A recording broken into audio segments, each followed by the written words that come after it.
Hi, Kelly. I thought it'd just be easier to make a video and to make sure that I understand what you need. So on the long-term rentals page, we have these different call to actions that would take you to a particular area, and from there, units would be listed. And we have an owner change, so something needs to be pulled from long-term and added to, let me go back here, to the vacation rentals tab. As you can see, that is structured the same as long-term. So if it was one of these items that you currently see here now that are no longer long-term and they need to become vacation rentals, let's just say we're going to look at I like a tower lagoon view. Go ahead and click on that. I'm going to open it in a new window, and so you see that page lists properties for Ilakai Tower. If it's one of those items from the long-term page, needs to now populate to the vacation rentals page. As you can see, once I clicked on the item that I'm using as the example, Ilakai Tower Lagoon View, up here in the URL, there's a parent-child structure in the URL. So long-term is the parent page, and then Ilakai Tower Lagoon View, that's its own page, is the child.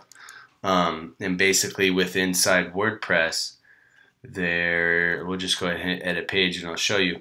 There's a page attributes tab along the right hand side here where you can set the parent page, and that basically is saying which page to take the title of that page and the featured image that's set on that page and make that little square on the long-term page, because that's what's set to the parent.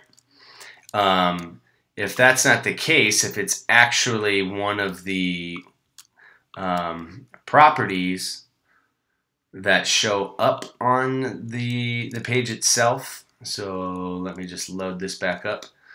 Like for instance, let's say Ilakai Tower 1222 is no longer long-term and it's moving to the other tab. That unit inside Streamline needs to be moved from this website amenity group that Scott created for this page and placed into the one that's created for Ilakai Tower Lagoon View on the vacation rental tab, so it'll populate here.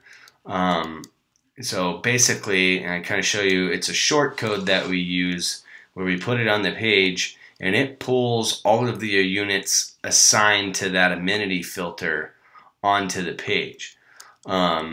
And so it doesn't actually use the name, it uses an ID number. So I know that might be a little confusing, but Scott set up website only amenities as filters in Streamline, all set for the appropriate thing. So it might be Ilakai Tower Lagoon View vacation rental, or it might be like Ilakai Tower Lagoon View long term. So that unit just needs to be moved from whichever amenity website filter it's assigned to the one that's being used for the vacation rentals tab.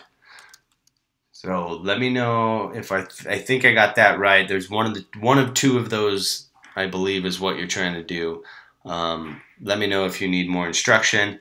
And in terms of moving and understanding the amenity filters, Scott created them for me during the build process, so I would check with him if you're not sure on the Streamline system side. All right.